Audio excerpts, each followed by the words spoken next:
Hello and thank you. Yes. Share organization. I thank everyone for this opportunity to present our work and discuss this interesting subject. A few words about our practice. As mentioned in the introduction, we have been around as a practice based in Cyprus in the last 20 or so years, operating mostly locally, despite a couple of projects in the region. We're an office interested in discussing global architectural matters and kind of bringing them into the local condition. So we like to maintain a kind of relevance of our work in this matter. Now moving into the subject of housing, which is essentially what we're debating today, the future of urban housing. Now, any debate with regards to housing has been colored by the pandemic. We are beginning to kind of understand some of the implications. But I would like to start from the heading. We're talking today about the future of urban housing. There's like at least three loaded words in here. Future, which is very unpredictable, as we realized in the past few months. Urban, which is very unstable and kind of highly problematic, at least in our region, as we've discovered in the last 20 years. And housing, which is almost non-existing as a condition, because most of the housing that is provided for in our region, at least, is essentially private. Now, we have been unwittingly or kind of acknowledging local conditions involved in the creation of a number of private villas over the years. This is a kind of a typical example where we try and match kind of the client's criteria to kind of try and incorporate a number of kind of their necessities in terms of space and use within kind of this typical suburban or peri-urban blocks. So it's almost like kind of trying to condense kind of a little spatial dream into these areas of the city. So we've been involved in this project. There's a number of architectural practices in Cyprus, and populated the suburbs with a number of these examples. It's not that we haven't been kind of exploring material or construction or formal aspects here, but we feel that this kind of a period of the private suburban villa or peri-urban villa is kind of coming to a close. At the same time, or parallel to this, we are also involved in a number of projects in the kind of outskirts of the city. So again, kind of certain dreams become realities for clients, where they try to encapsulate some of their kind of necessities into a kind of a retreat. Where we try our best in these occasions to try to be respectful to environments, kind of keep a low profile, use earthly materials, etc. But at the same time, explore certain kind of interests that have to do with the kind of formal and spatial conditions of the retreats. So the question is, what happens next? And then in the past few years, we have been presented with a number of in a number of occasions with sites that are kind of less idyllic or less let's controlled as a typical kind of suburban middle class areas. For example, I start my presentation of 4 projects with this one in Limassol. This is kind of a typical condition of a kind of a nondescript, almost urban, but not quite urban, almost undefined a plot of land. The client owned kind of a linear series of plots, and we were asked to address here the issue of housing for young families. Now,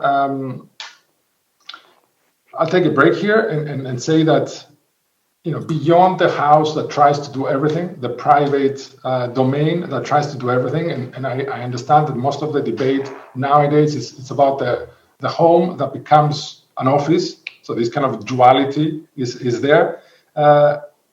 We feel that there's something a bit more complex going on here that is going to be accelerated in the post-COVID period.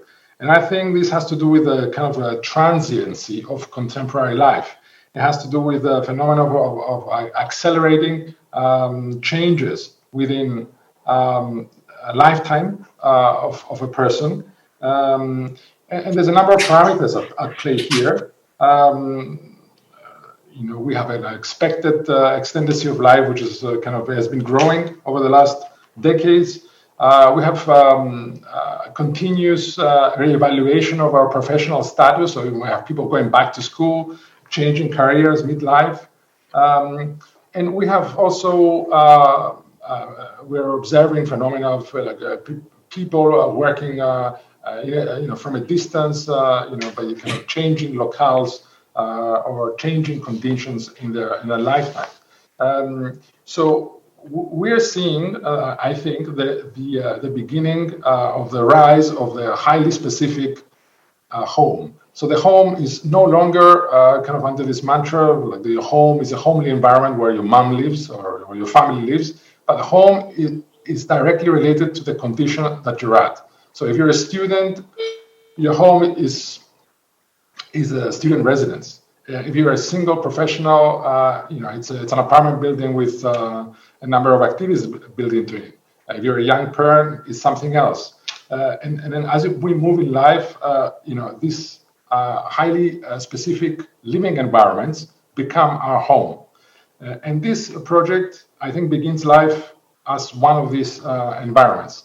And I'd like to discuss our 4 projects under this, let's say, umbrella. So here, we were asked to address this kind of linear plot and kind of install some sort of like development that would address young professionals or young families or young couples living in the city. We're talking about a plot which is not far from the waterfront of Limassol, but it is an area that is less attended to and a lot less has a lot less real estate value than some of the high-profile commercial properties at the waterfront. So we address this by using a very kind of simple kind of construction process at the core of this, and also installed some sort of like a flexible system that would allow for the developer to tune the number of smaller apartments versus the duplex larger apartments in the development. So you can see, in some of the sections that some of the properties are double height or duplexes, and some are single story. So the structure allows for this, and it also allows for the mixity, of course, which the intent is that it would also suggest a certain mixity in terms of incomes or backgrounds. The layouts are relatively straightforward, but again, we're talking about a structure, a building that is tuned for purpose. It's not the kind of building that would address a growing family or a family that would be in a position to own property with land, etc. So again, under the umbrella of a building that begins to show characteristics of specificity in terms of a particular audience. Simple and cost-effective use of materials and connections to the urban fabric. moving on to the next project, an even more difficult site, a bigger site in a even more dysfunctional and abandoned area, this time in Nicosia. We're talking about the Sopaz area, up to until recently an industrial or post-industrial area that has been rezoned or partly rezoned for a number of other uses. So we're asked here to address the market of young persons that are either during their student period or begin of career. The municipality, as you can see from the lower part of the image, has made in the recent years some efforts to upscale the environment, but the area remains highly dysfunctional and problematic. So, our approach initially was to address this difficult surroundings by creating a building that is almost self-sufficient. We're talking about a building that has gross square areas of close to 10,000. So we're talking about quite a dense development in relation to what's going on in Nicosia. So we created some sort of a platform to sit the building on and hide all the parking and utilities underneath, and created some sort of platform that would act as a stage for urban life in this sea of dysfunctionality. Again, cost of construction was of primary concern, so we're talking about ultra low costs of construction. These are the various levels of the building, with the parking level at the lower end, and the plaza here equipped with some shops and programmable volumes. And then the building itself would wrap around this space and offer vistas to both inside and outside. At the core of our concept is this creation of a highly programmable and customizable platform that the developer then would be able again to tune and choose the number of units and mix them depending on demand and a future development of the project. Units were customizable, and the idea here is that again there's a lot of tuning involved on behalf of the developer, but at the same time they would allow for the user to intervene and make some changes themselves and personalize the space. Again, at the core of this development is public space in the middle, where one would hope that the this element of community would start building up. Roof available for activities including planting, etc. So the idea is that all available surfaces would encourage this community building amongst this particular type of user and age group. Now, moving into my third project, we're going into student housing here, and this is a relatively more affluent part of Nicosia, seen here from an aerial shot. Now, I've labeled it as a repatching because there's an already working fabric here that has been transformed through the introduction of some major thoroughfares that carry a lot of daily traffic in and out of the city. But the major reworking of this particular area has to do with the transformation from a relatively low-key residential area into a university area through the growth of at least two universities in the immediate proximity. We were asked to address with this kind of tiny 600 square meter plot here, and introduced as many levels as possible and as many student studios, studio apartments as possible. We negotiated with the planning authorities a variance and introduced a building that had a number of parameters as priorities. Low cost, of course, as always, seems to be a trade with our work, and speed of construction. This building was constructed in less than 10 months. It offers 35 units of student accommodation, and we've devised for this a particular type of construction logic where the building itself has a very kind of a simple construction technique involved, where the inside of the building is developed and constructed in parallel with a kind of a clip-on facade system on the periphery.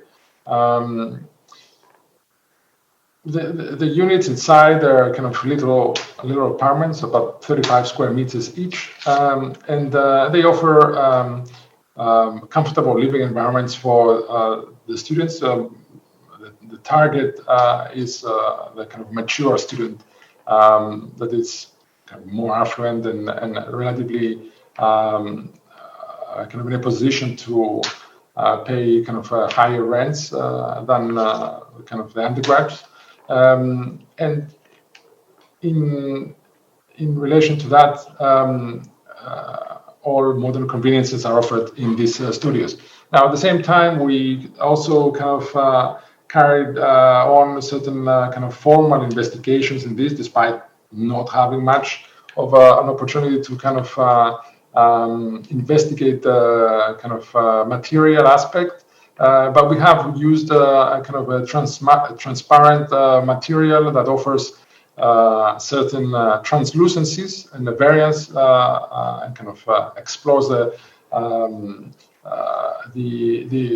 opportunity to kind of see more of the building, especially at night, and kind of map out its usage, while at the same time kind of serving our logic of kind of a clip-on system. Here, seen at night, you begin to understand how the building and the building facade changes throughout the day, depending on use. Fourth project, a smaller, even smaller project than the ones previously presented. Again, student housing. We're talking about a project of approximately 9 individual units. Again, falling into this trend of specific buildings built for specific use, rather than the generally accustomed and promoted by the building authority mantra of buildings that promote blend. So again, we're addressing students here. There's 9 50 square meter apartments for mature students or young professionals. And again, we are exploring materiality to the extent possible to express both the relationship of inside and outside, screening for privacy, and use of simple materials. We're also introducing this some of our kind of architectural language that has to do with formal explorations. It's certain elements that have to do with particular interests that we have with respect to the degree that form affects the way that we use spaces. So certain differential relationships between form and the spaces inside suggest particular types of usage.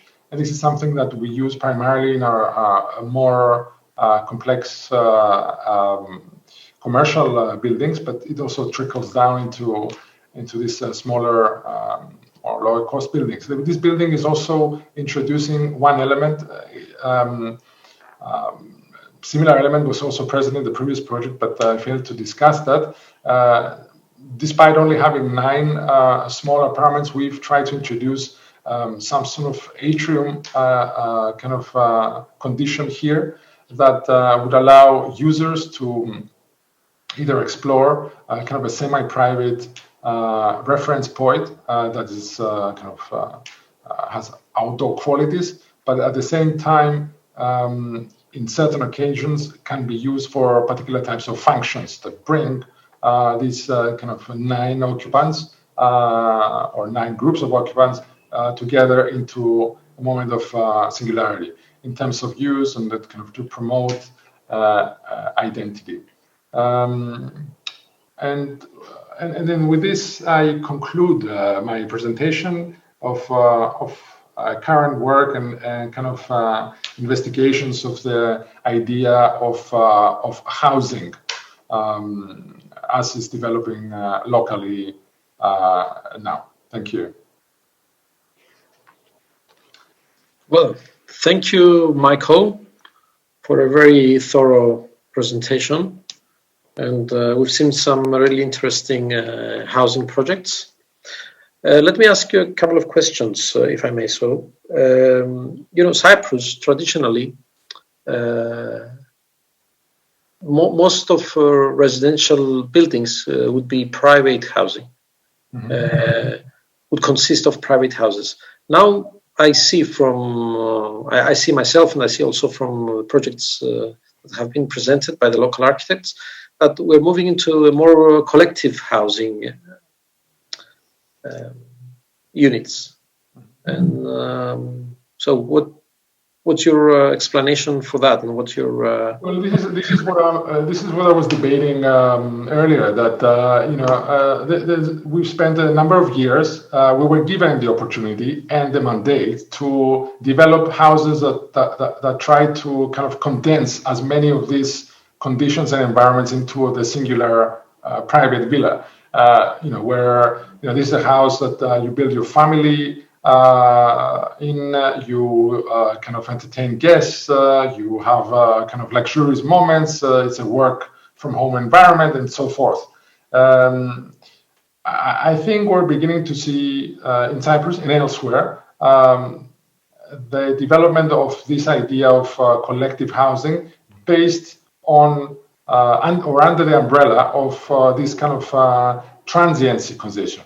So we have student housing, we have old, pensioner housing, we have housing that promotes living, the kind of outdoor living, so it's a kind of thematic housing and so forth. So this idea of collective housing is, I think, it's going to translate to a lot more of these managed buildings versus the idea of the private villa, which is also owned by its occupant. And once the building becomes managed, then it also begins to develop other kinds of environments and conditions, and presents different opportunities and complexities to the architect designing them. There's going to be a few years until we begin to also learn from how we manage these buildings and what the effects of our designs are going to be. Clearly, other countries are far more ahead than we are in this field. But as discussed earlier, we're going to have to do a lot of quick learning here. Yeah. Can I just say that, just to move on the conversation, that single housing in Cyprus it's also a social aspect. It was a social thing. So the driving force behind moving into collective housing, do you believe is the social thing? Is it an financial driving force, or is it the need for more density, the urbanistic reasons? When you say social, you mean you're I'm referring to the need for status. Exactly, yes. The social status issue, yeah. I think that's always going to be there. Although, as we've seen to some degree in Cyprus, and I think in Greece to a larger degree, affluency doesn't necessarily translate to a suburban villa. It might translate, and we might be seeing a lot more than this now, into the kind of the private retreat. So if someone can afford to, they can have a number of houses in more idyllic locations rather than the kind of typical suburban locale. So it's not that we're not going to get people coming in and asking for private properties, but we're going to see a lot more people registering this kind of continuous change, the kind of dramatic changes in their lives, and investing more into this managed, more specific to their needs environments that the private villa cannot meet. So a lot more of these managed, let's say, environments. And I think this is an opportunity, going back into the discussion in Pete Murray's presentation. This might be an opportunity for the city to reinvent itself and offer these kind of environments rather than exclude them and send them to the periphery. So these managed environments and managed buildings need to find a way to kind of infiltrate the city and reinvigorate the city. The city is a social space, first and foremost, and we have to reinvent the social post-pandemic. And I think this type of buildings might present an opportunity.